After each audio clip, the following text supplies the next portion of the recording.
ఒక ఎగ్జాంపుల్ చెప్తా, పేర్లు చెప్ప. ఓకే, ఇది మా అత్యంత దగ్గరి వాళ్ళ నాకు చెల్లె వరుస అవుతుంది. ఓకే, అమెరికాలో ఆత్మహత్య నాతోటి 2 ఏళ్ల కింద మాట్లాడింది. సడన్గా వాళ్ళ డాడీ కాల్ చేసి ఇట్లా ఆత్మహత్య చేసుకుందని చెప్పిండు అమెరికాలో. అరే ఏమైంది, 2 ఆడపిల్లలు ఉన్నారు, ఏది ఇంకా లాంగ్ వే టు గో, నాకంటే 4-5 చిన్న ఆమె.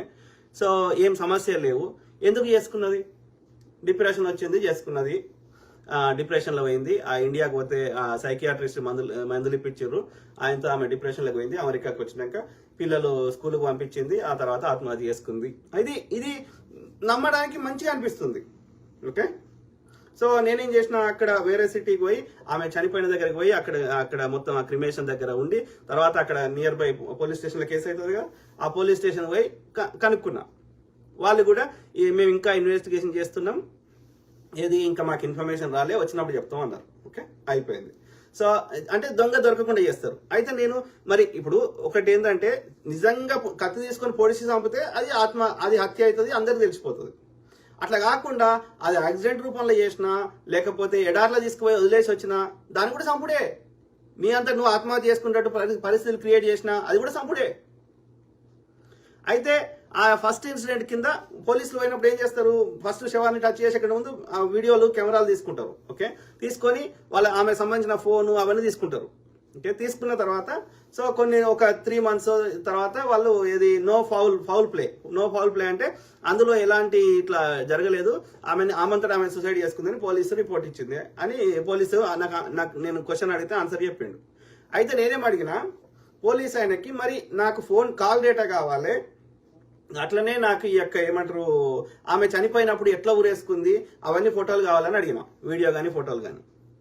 ఇస్తాము, కాకపోతే నీకు ఇయ్యము, వాళ్ళ భర్తకి ఇస్తాము, లేదంటే వాళ్ళ తల్లిదండ్రులకి ఇస్తాము అన్నాడు. అంటే నేనన్నా సరే అని చెప్పి వాళ్ళ తల్లిదండ్రులకి నేను అడిగిన, ఏది ఆ యొక్క మరి ఏది మనం పోలీస్ అప్లికేషన్ పెట్టుకుందాము, ఆ ఫోన్ డేటా అట్లనే యొక్క వీడియో ఎట్లా చచ్చిపోయింది, ఎట్లా ఊరేసుకుంది, అదంతా మనకి ఫోటోలు వస్తాయి అని నేను అడిగితే వాళ్ళ డాడీ ఏమంటాడు, వాళ్ళ మమ్మీ డాడీ ఇద్దరు, ఆ చెల్లె వాళ్ళ మమ్మీ డాడీ ఏమంటారు, వద్దు అట్లా అడగొద్దు అంట. అరే నీ బిడ్డ, నీ కూతురు కదా చచ్చిపోయింది,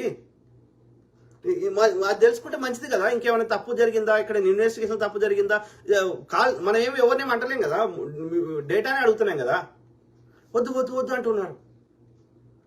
తర్వాత వాళ్ళతో మాట్లాడినాక అన్ని వేరే చాలా రోజులు మాట్లాడిన తర్వాత నాకు అర్థమైంది ఏంది, అలా ఈ చెల్లె ఏంటంటే వాళ్ళ అత్తమామకి కానీ వాళ్ళ తల్లిదండ్రులకు కానీ ఎదురు క్వశ్చన్ వేసేది, ఏది తప్పు అనేది రైట్ అనేది.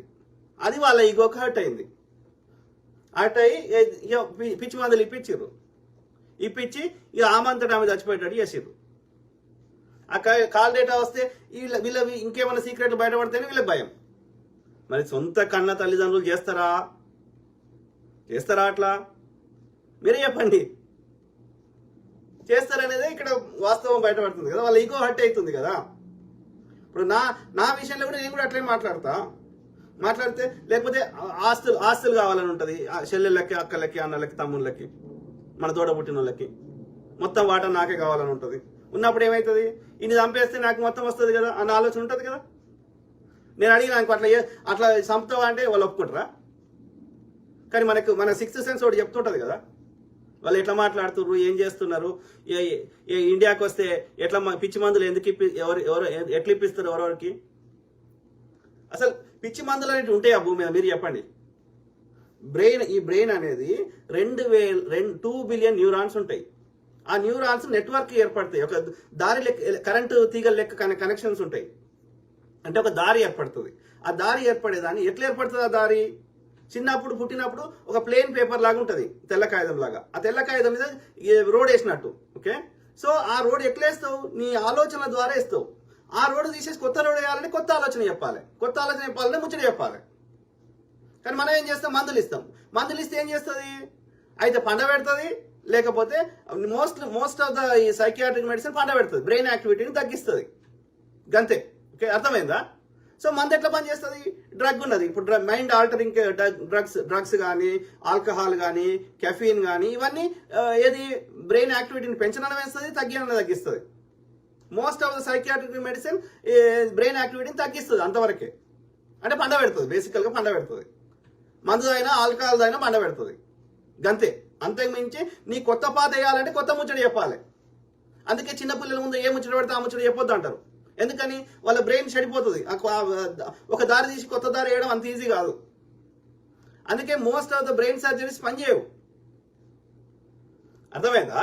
సో కాబట్టి ఎవ్రీథింగ్ ఇక్కడ ఓవరాల్ సారాంశం ఏం చెప్తున్నా, నేరం జరగడానికి సన్నిహితులే చేస్తారు. సన్నిహితుల సహకారం లేకుండా అంత ఈజీగా నేరాలు జరగవు. ఎందుకంటే సన్నిహితులకే తెలుస్తుంది నువ్వు ఎవరితో నీ బలాలు బలహీనతలన్నీ, నువ్వు ఏడికి పోతున్నావు, ఏడికి వస్తున్నావు, ఏం చేస్తున్నావు, ఎవ్రీథింగ్ తెలుస్తుంది సన్నిహితులకే. ఏ నేరస్తుడైనా అక్కడెక్కడి నుంచో వచ్చి చేయడం సాధ్యం కాదు. అది కరుణాకర్ సుగునైనా చిన్నజీఆరైనా. ప్రవీణ్ పగడాల బ్రదర్ చుట్టుపక్కల ఉన్న వాళ్ళ సహాయ సహకారాలు లేకుండా ఇది జరగలేదు. వాళ్ళ మెయిన్ వాళ్ళే.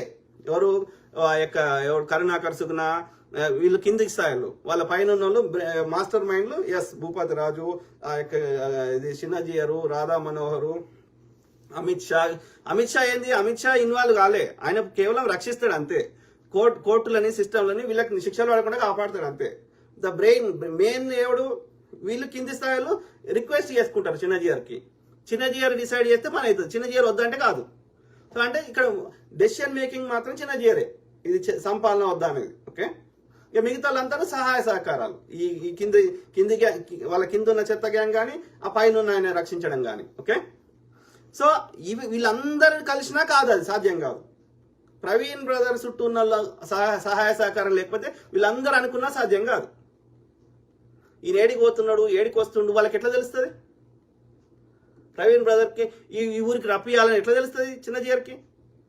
డెఫినెట్లీ ప్రవీణ్ బ్రదర్తో సన్నిహితంగా ఉన్న వాళ్ళు, ఫోన్ చేసిన వాళ్ళు, వీడికి రావాలన్న వాళ్ళు, వీళ్ళ సహాయ సహకారాలు తప్పకుండా ఉన్నాయి.